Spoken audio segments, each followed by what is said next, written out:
Amaravati news ఈనాటి వార్తా విశేషాలు. గుంటూరు కార్పొరేషన్ స్టాండింగ్ కమిటీ ఎన్నికల్లో కూటమి అభ్యర్థులు క్లీన్ స్వీప్ చేసిన సంగతి తెలిసిందే. అదే ఉత్సాహంతో గుంటూరు నగర మేయర్ పదవిని చేజెక్కించుకునేందుకు టీడీపీ నేతలు వ్యూహరచన చేస్తున్నారు. గుంటూరు నగర మేయర్ అభివృద్ధి ఎవరన్నది టీడీపీ అధిష్టానం నిర్ణయిస్తుందని కేంద్ర సహాయ మంత్రి పెమ్మసాని చంద్రశేఖర్ స్పష్టం చేశారు. గుంటూరు పశ్చిమ ఎమ్మెల్యే గల్లా మాధవి నివాసంలో జరిగిన ఆత్మీయ సమావేశంలో పెమ్మసాని తన నిర్ణయాన్ని వెల్లడించారు. ఈ సమావేశంలో గుంటూరు తూర్పు పశ్చిమ ఎమ్మెల్యేలతో పాటు కూటమి కార్పొరేటర్లు పాల్గొన్నారు. ఈ మేరకు మంత్రి మాట్లాడుతూ కష్టకాలంలో కార్యకర్తలకు అండగా ఉంటూ పార్టీకి సహకారం అందించిన సీనియర్ నేత కోవెలమూడి రవీంద్రను మేయర్ అభ్యర్థిగా ప్రకటించాలన్నది తన అభిప్రాయమని, మీ అందరి అభిప్రాయాలు చెబితే అధిష్టానం దృష్టికి తీసుకెళ్తామన్నారు. అధిష్టానం ఏ నిర్ణయం తీసుకున్నా అందరూ కట్టుబడి ఉండాలని చెప్పారు. మేయర్పై అవిశ్వాస తీర్మానం పెట్టిన కార్పొరేటర్లు పూర్తిగా సహకరించాలని సూచించారు. ఈ కార్యక్రమంలో కూటమి కార్పొరేటర్లు పాల్గొన్నారు.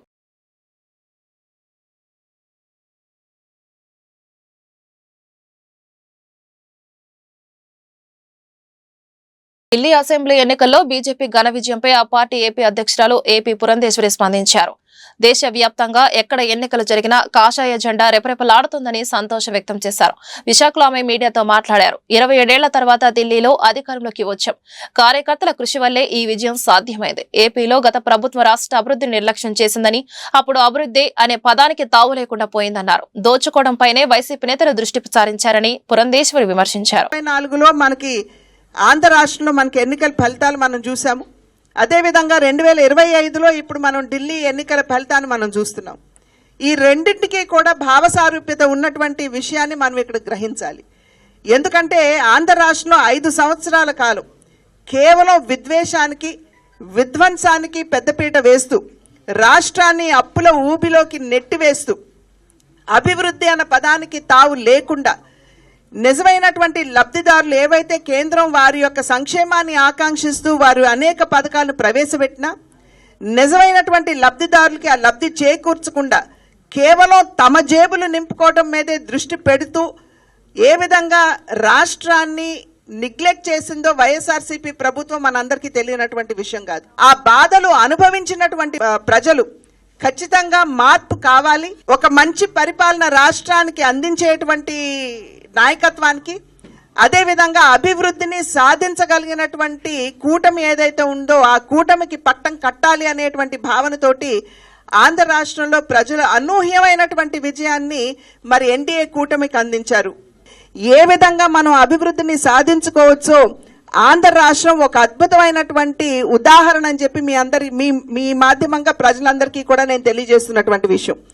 మొన్న అమిత్ షా గారు వచ్చినటువంటి సందర్భంలో వారు చెప్పారు, దగ్గర 3 లక్షల కోట్ల పెట్టుబడులు ఆంధ్ర రాష్ట్రానికి ఈ 7-8 నెలల్లోనే వచ్చినటువంటి పరిస్థితి. అందరి మనోభావం కూడా మన వైజాగ్ స్టీల్ ప్లాంట్, అదేవిధంగా మన రైల్వే జోన్తో ముడిపడి ఉన్నటువంటి నేపథ్యం. ఖచ్చితంగా వైజాగ్ స్టీల్ ప్లాంట్ని లాభాల్లోకి తీసుకురావాలి అనేటువంటి మాట ఏదైతే భారతీయ జనతా పార్టీ మొదటి నుండి చెప్తున్నదో దానికి కట్టుబడే ఇవాళ మళ్ళీ కుమారస్వామి గారు 11,440 కోట్ల రూపాయలు విశాఖ స్టీల్ ప్లాంట్కి వారు కేటాయించడం జరిగింది. పోలవరం అన్నది ఆంధ్ర రాష్ట్రానికి, తెలుగు ప్రజలకు కూడా జీవధార కనుక అటువంటి పోలవరాన్ని పరుగులు పెట్టించే దిశగా ఇవాళ కేంద్ర ప్రభుత్వం 12,500 కోట్ల రూపాయలు పోలవరానికి కేటాయించినటువంటి విషయం మనందరికీ తెలుసు. కేంద్ర ప్రభుత్వం ఇప్పుడే కాదు, మొదటి నుండి కూడా ఎప్పుడైతే ఆంధ్ర రాష్ట్రం కళ్ళు తెరిచిందో ఆనాటి నుండి నేటి వరకు కూడా ఆంధ్ర రాష్ట్ర అభివృద్ధికి అంకితం అవుతూ ఎప్పటికప్పుడు ఆంధ్ర రాష్ట్రానికి తన సంపూర్ణమైనటువంటి సహకారాన్ని కేంద్రం అందిస్తూ వస్తున్నటువంటి విషయం మీరు గమనించాలి. ఆస్తి తగాదాల నేపథ్యంలో ప్రముఖ పారిశ్రామికవేత్త వెల్డన్ గ్రూప్ సంస్థల అధినేత వేలమాటి చంద్రశేఖర్ జనార్దన్ రావు తన మనవడి చేతిలో దారుణ హత్యకు గురయ్యారు. హైదరాబాద్ నగరంలోని సోమాజిగూడలో ఈ ఘటన చోటు చేసుకోగా నిందితుడిని పోలీసులు అరెస్టు చేశారు. పంజాగుట్ట పోలీసులు తెలిపిన వివరాల ప్రకారం ఏపీలోని ఏలూరు ప్రాంతానికి చెందిన జనార్దన్ రావు కొన్నేళ్లుగా సోమాజిగూడలో నివాసం ఉంటున్నారు. ఇటీవల తన పెద్ద కుమారుడైన శ్రీకృష్ణను వెల్డన్ కంపెనీకి డైరెక్టర్ గా నియమించారు. మరో కుమార్తె సరోజినీదేవి కుమారుడైన కిలారు కీర్తితేజ పేరిట 4 కోట్ల షేర్లను బదిలీ చేశారు. ఈ క్రమంలో కొన్ని రోజులుగా ఆస్తుల కోసం గొడవలు జరుగుతున్నాయి. ఈ నేపథ్యంలో సరోజినీదేవి తన కుమారుడైన కీర్తి తేజతో కలిసి తండ్రి ఇంటికి వచ్చారు. ఆస్తి పంపకాల విషయంలో తాతతో కీర్తి తేజ వాగ్వాదానికి దిగాడు. ఈ సమయంలో తండ్రికి టీ తెచ్చేందుకు సరోజినీదేవి లోపలికి వెళ్లగా కీర్తి తేజ తన వెంట తెచ్చుకున్న కత్తితో తాతను 73 సార్లు పొడిచాడు. అరుపులు కేకలు విన్న సరోజినీదేవి పరుగున వచ్చి కుమారుడిని వారించబోయారు. ఆమె పైన దాడి చేసి కత్తితో 4 చోట్ల పొడిచాడు. అక్కడే ఉన్న కాపలాదారు వీరబాబు వచ్చేందుకు ప్రయత్నించగా దగ్గరకు రావద్దని హెచ్చరించాడు. తర్వాత అక్కడి నుంచి కీర్తి తేజ పరారయ్యాడు. కేసు నమోదు చేసుకున్న పోలీసులు నిందితుడిని పంజాగుట్టాల అరెస్టు చేసి రిమాండ్కు తరలించారు.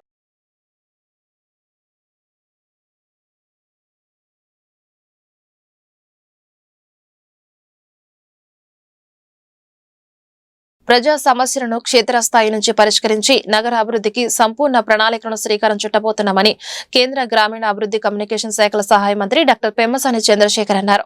నగర అభివృద్ధి నిమిత్తం స్థానిక భారతీయ విద్యాభవన్లో ఏర్పాటు చేసిన స్వచ్ఛంద సంస్థల సమావేశంలో పెమ్మసాని ఆదివారం పాల్గొన్నారు. ఈ సందర్భంగా ఆయన మాట్లాడుతూ నగరాన్ని స్మార్ట్ సిటీగా రూపొందించేందుకు ప్రతి ఒక్కరి సలహాలు సూచనలు అవసరమన్నారు. గుంటూరులోని పార్కులు, ప్రభుత్వ పాఠశాలలు, విద్యార్థుల వసతి గృహాలను స్వచ్ఛంద సేవా సంస్థలు, కార్పొరేట్ సంస్థల దత్తత తీసుకుని వాటి అభివృద్ధికి కృషి చేయాలని కోరారు. ఈ ఆర్థిక సంవత్సరంలో కేంద్ర ప్రభుత్వ సహకారంతో నగరంలో 3 ఫ్లైఓవర్ నిర్మాణానికి అనుమతులు పొందామని, తదుపరి ఆర్థిక సంవత్సరంలో శ్యామల నగర్ రైల్వే వంతెనను చేపట్టనున్నామని ఆయన వివరించారు. ఆంధ్రప్రదేశ్ రాష్ట్రంలోనే అతిపెద్దదైన గుంటూరు ప్రభుత్వ సమగ్ర వైద్యశాలను కార్పొరేట్ ఆసుపత్రులతో సమానంగా తీర్చిదిద్దనున్నామని తెలిపారు. అన్ని రంగాల్లో గుంటూరు నగరాన్ని అభివృద్ధి పదంలో నడపడానికి red cross society, rotary club, Lions club వంటి స్వచ్ఛంద సేవా సంస్థల సహకారం తీసుకుంటామని ఆయన వెల్లడించారు. ఈ కార్యక్రమంలో భారతీయ విద్యాభవన్ కార్యదర్శి Shri P Ramachandraraju, red cross society జిల్లా chairman doctor Ravi Vadlamani, GGH superintendent doctor Ramana Yashasvi, Sahiti Samaikya కరుణర్, ఎస్వీఎస్ లక్ష్మీనారాయణ, మాస్టర్ మైండ్స్ విద్యా సంస్థల అధినేత మట్టుపల్లి మోహన్, ప్రముఖ నెఫ్రాలజిస్ట్ డాక్టర్ ఆవుల శ్రీనివాస్ తదితరులు పాల్గొన్నారు. నేను ఎలక్షన్ ముందు తిరిగింది కానీ, లేకపోతే గత 7 నెలలుగా అందరితో మాట్లాడిన విధానంతో కానీ మాకు కొన్ని సమస్యలు తెలుసు. అవేంటి అవన్నీ ఫిక్స్ చేస్తూ వస్తూ ఉన్నాం 1 by 1. ఇప్పుడు మీరు చూసుకుంటూ వస్తే ఒక 3 బ్రిడ్జెస్ మనం ఫైనల్కి తీసుకొచ్చాం. ఇంకొకటి నందివెలుగు ఇన్కంప్లీట్ బ్రిడ్జ్ ఉంది, అది కూడా ఒక 3-4 వీక్స్లో దానికి కూడా శాంక్షన్ వస్తుంది. అది కూడా అయిపోతే 4 అవుతాయి. తర్వాత శ్యామలా నగర్ బ్రిడ్జ్ ఉంది. ఈ ఇయర్ బడ్జెట్లో ఎప్పుడు ఏ ప్రాంతానికి ఒక సిటీకి ఒక 1 ఇయర్ బ్రిడ్జ్ ఇన్ని రాలేదు కాబట్టి వాళ్ళు ఇవ్వలేమని చెప్పారు. నెక్స్ట్ ఇయర్ బడ్జెట్లో శ్యామలా నగర్ కూడా తీసుకొచ్చే విధంగా చేస్తాం. బ్రిడ్జెస్ అయిపోతాయి. రోడ్స్ వీటి మీద అవగాహన ఉంది, అవి 1 by 1 స్టేట్ గవర్నమెంట్ డబ్బులు వచ్చే కొన్ని చేసుకుంటూ పోతాం. తర్వాత వాటర్ సమస్య అమృత్లో పెట్టాం మేము. దాదాపుగా ఒక 300 కోట్ల రూపాయలు బడ్జెట్ చేసి అది ఢిల్లీలో వర్క్ చేసి శాంక్షన్ తీసుకురావాలి. దాని మీద నాకు పూర్తి అవగాహన ఉంది. వాటర్ గురించి సస్టైనబుల్గా కృష్ణా నది నుంచి పైప్ లైన్లు వేసుకొని వచ్చి ఎంత చేయటం ఎలా అనే దాని మీద చూస్తున్నాం. దాని మీద కూడా నాకు ఒక మంచి అవగాహన ఉంది కాబట్టి దాని గురించి కూడా మనం మాట్లాడాల్సిన అవసరం లేదు. తర్వాత అండర్ గ్రౌండ్ డ్రైనేజ్ మీద కూడా తెలుగుదేశం గవర్నమెంట్ ఉన్నప్పుడు మనకు 500 కోట్లు సెంట్రల్ గవర్నమెంట్ నుంచి వచ్చినాయి. స్టేట్ గవర్నమెంట్ 400 కోట్లు పెట్టి మ్యాచ్ చేసి 900 కోట్లతోటి అండర్ గ్రౌండ్ చేయాల్సి వస్తే అప్పుడు 350 కోట్లు ఖర్చు పెట్టారు. తర్వాత గవర్నమెంట్ మారిపోయింది. ఆ మిగిలిన 100-150 కోట్ల కాంట్రాక్టర్కి ఇవ్వలేదు, అది వర్క్ కంప్లీట్ అవ్వలేదు, స్టేట్ దగ్గర డబ్బులు లేక అది ఆగిపోయింది.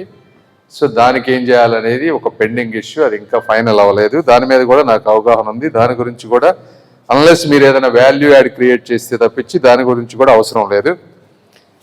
అవి కాకుండా క్లీనింగ్, సిటీ అంతా క్లీనింగ్ అనే దాని మీద ట్రాక్టర్ లేకపోవటం, వెహికల్స్ లేకపోవటం, సఫిషియెంట్ పీపుల్ లేకపోవటం, ఉన్న పీపుల్ని ఎఫిషియెంట్గా వాడుకోలేకపోవటం, ఇవన్నీ ఉన్నాయి. కాంట్రాక్ట్ అన్ని ప్రతి వాటికి కూడా ఒక ట్రాక్టర్ వచ్చే విధంగా లీజుకి తీసుకునే విధంగా చేసాము. తర్వాత పాడైపోయిన వాహనాలన్నింటినీ కూడా రిపేర్ చేపిస్తూ ఉన్నాము, పుష్కాట్లు తీసుకొస్తా ఉన్నాము. ఈ శానిటరీ వర్కర్స్ ఎక్కడైతే పోయి అధికారుల ఇళ్లలో పనిచేస్తూ చేయాల్సినవి చేయకుండా ఉన్నారో వాళ్ళని బయటకు రప్పిస్తూ ఉన్నాము. సో దాని మీద కూడా కొంచెం స్లో అవుతుంది కానీ బట్ ఒక అవగాహన ఉంది నాకు. దాంట్లో ఏదన్నా మీరు అడిషనల్ వాల్యూ క్రియేట్ చేస్తారంటే చెప్పండి.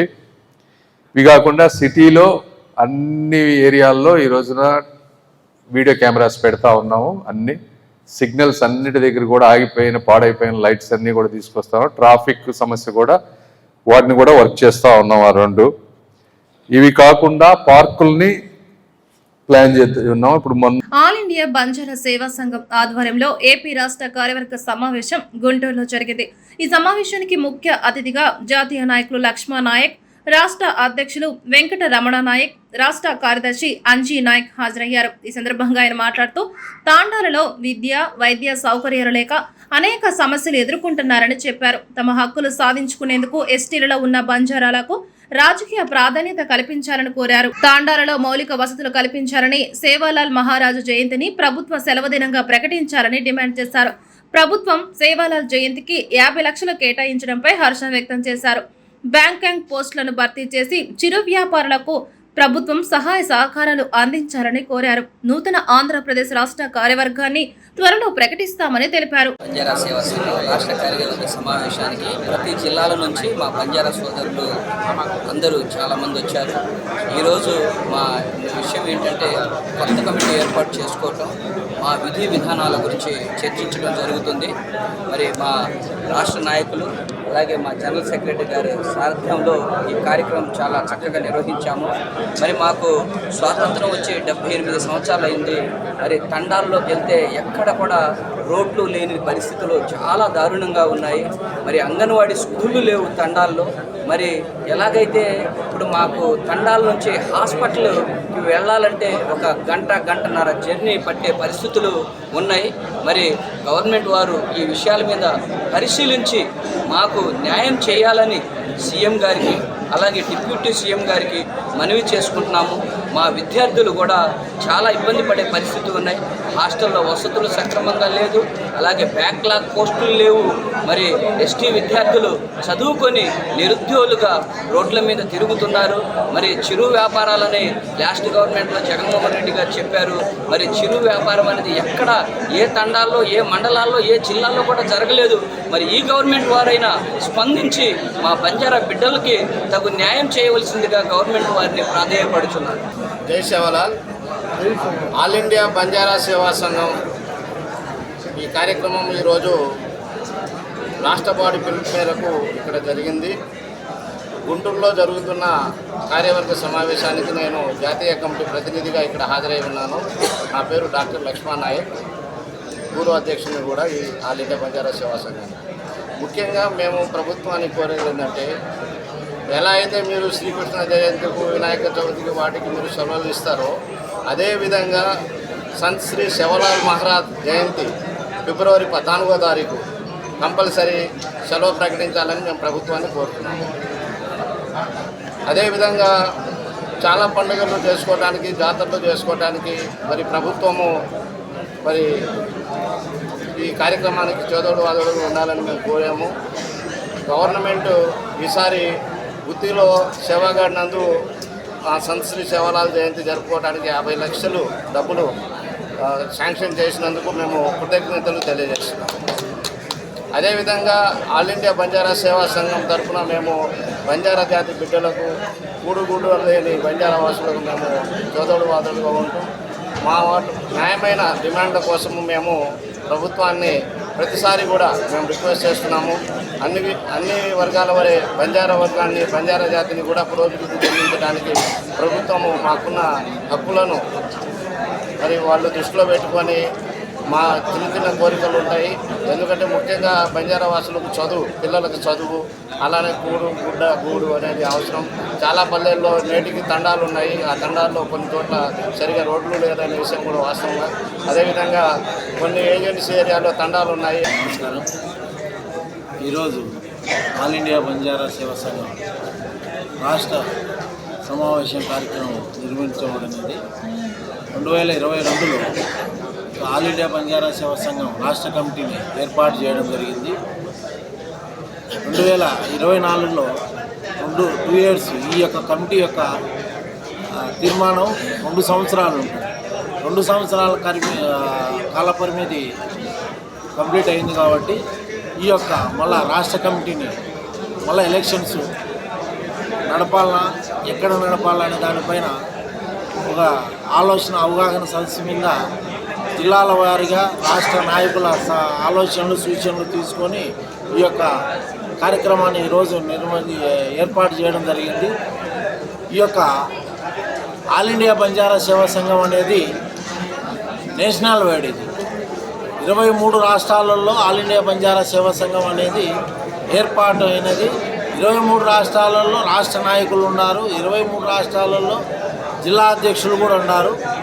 అదేవిధంగా ఆంధ్రప్రదేశ్లో అన్ని రాష్ట్రాల పైకి ఆంధ్రప్రదేశ్లో ఆల్ ఇండియా బంజారా సేవా సంఘం అనేది జాతి కోసం అనుక్షణం ఎక్కడ తాండాలలో సమస్యలు వచ్చినా సమస్యలపైన ఏర్పాటు చేయడానికి మరి స్టేట్ కమిటీ కానీ జిల్లా కమిటీ కానీ ప్రతి ఒక్కరం అందరూ కష్టపడి తాండాలలోని సమస్యలను క్షుణ్ణంగా వాళ్ళ యొక్క సమస్యలపైన వాళ్ళకు భరోసా ఇచ్చుకుంటూ ఈ యొక్క ఏర్పాటు చేసుకుంటూ పోతున్నాం. కాబట్టి ఈ యొక్క ఎలక్షన్స్ను ఒక 2-3 నెలల లోపలనే ఈ మార్చి తర్వాత ఈ యొక్క ఏర్పాటు చేయాలని చెప్పి ఆలోచన చేస్తున్నాము. కాబట్టి ఈ యొక్క అవకాశం ఇచ్చినందుకు ధన్యవాదాలు తెలుపుకుంటూ నా పేరు వెంకటరమణ నాయకు, ఆల్ ఇండియా బంజారా. విద్య సమగ్ర మానవ వికాసానికి బాటలు వేస్తుందని గుంటూరు తూర్పు ఎమ్మెల్యే మహమ్మద్ నజీర్ స్పష్టం చేశారు. సమాజ అభివృద్ధికి విద్యాలయాలు దోహదపడతాయన్నారు. చంద్రబాబు విజన్ అద్భుతాలు సృష్టించిందన్నారు. Guntur Chalamayya Karpurapu Venkatanarayana degree college silver jubilee వేడుకలు పూర్వ విద్యార్థుల సమ్మేళనము ఆదివారం ఘనంగా జరిగింది. ఈ సందర్భంగా సిల్వర్ జూబ్లీ కేక్ ను ఎమ్మెల్యే కట్ చేసి కళాశాల అభివృద్ధి కమిటీతో ఆనందాన్ని పంచుకున్నారు. ఈ మేరకు నజీర్ మాట్లాడుతూ పూర్వ విద్యార్థుల మధుర స్మృతులు మరుపురానివని అన్నారు. ఆపత్కాలంలో సమాజానికి విద్యావంతులు అండగా ఉండాలన్నారు. గుంటూరు నగరం మరింత అభివృద్ధి చెందే కార్యక్రమంలో విద్యావంతులు పాలుపంచుకోవాలన్నారు. ఈ కార్యక్రమంలో కార్పొరేటర్లు సంకూరి శ్రీనివాసరావు, ఈరంటి వరప్రసాద్, కళాపీఠం అధ్యక్షులు ఎస్వీఎస్ లక్ష్మీనారాయణ పాల్గొన్నారు.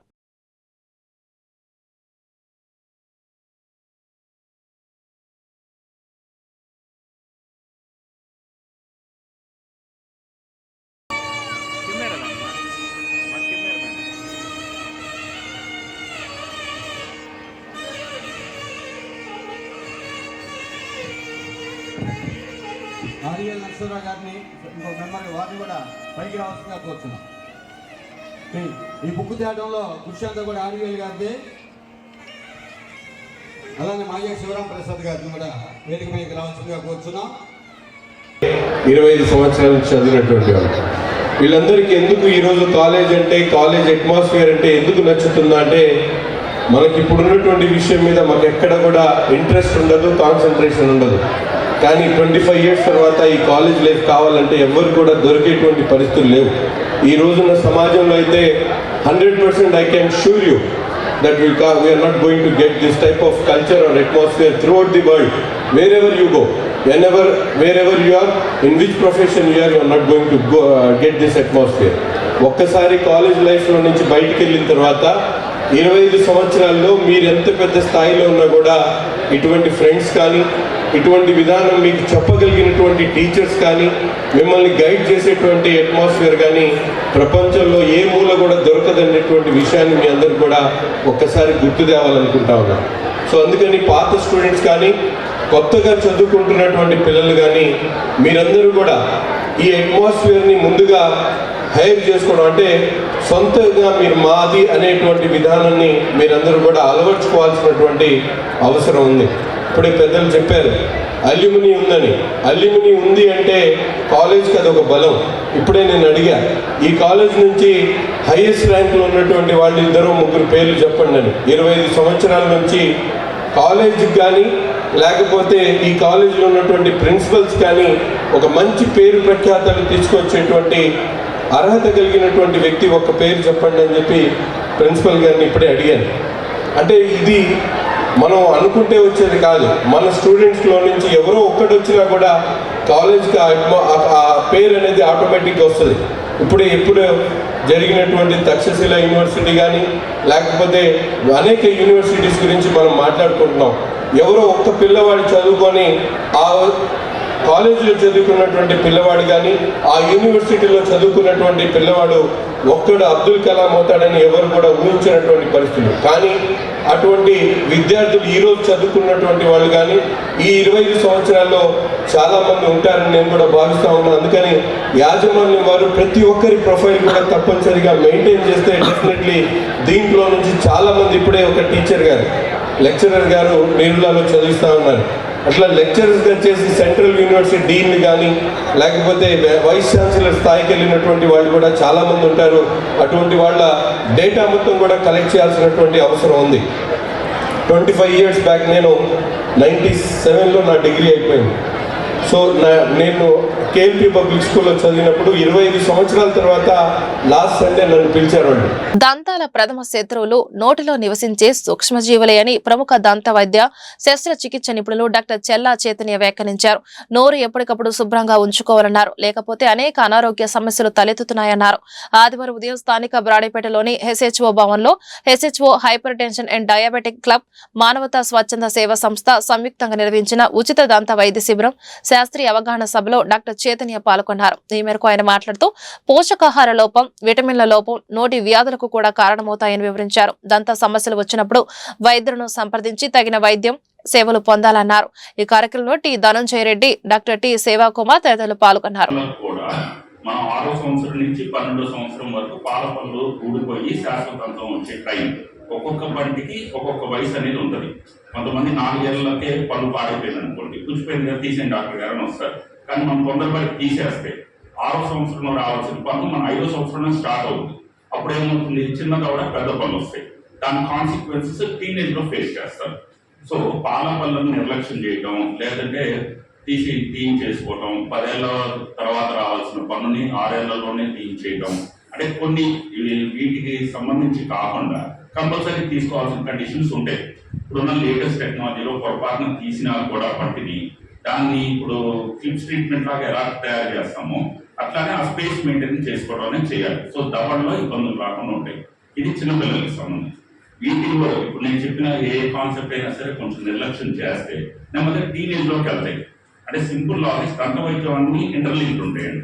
ఎట్లంటే సీనియర్ సిటిజన్స్ ఇప్పుడు ఇందాక సార్ చెప్పినట్టు పన్ను పెట్టుకోవడానికి కూడా అవకాశం లేదనుకోండి, డబ్బు పెట్టగలిగినా ఎక్కడో టీనేజ్ టైంలో చేసిన నిర్లక్ష్యం ఒకసారి సీనియర్ సిటిజన్ అయిన తర్వాత సమస్యలు వస్తాయి. ఇవన్నీ ఇంటర్లింక్. అందుకని కొంచెం చిన్న వయసు నుంచి చెప్పడం అనేది జరుగుతుంది. సో ఈ చిన్నపిల్లల్లో వచ్చిన సమస్యల్ని టీనేజ్లోకి వస్తాయి. తొందరపడి పాలపళ్ళు తీయించడం, ఆ పాలపళ్ళ మీద శ్రద్ధ లేకపోవడం వల్ల ఎముకలో మార్పులు వస్తాయి. ఆ ఎముకలో మార్పులు వచ్చినప్పుడు టీనేజ్ ఏమవుతుంది, ఎదిగే వయసు 18-19 ఏళ్ళ వరకు ఆ ఎముక ఫామ్ అవుతున్న టైంలో ఈ పళ్ళు ఎత్తుగా రావటం, మాజీ సీఎం వైసీపీ అధినేత వైఎస్ జగన్మోహన్ రెడ్డి 2.0 అంటూ ఊహల్లో విహరిస్తున్నారని బీజేపీ ఎమ్మెల్యే విష్ణుకుమార్ రాజు సెటైర్లు గుప్పించారు. జగన్ మానసిక సమస్యతో బాధపడుతున్నారని విమర్శించారు.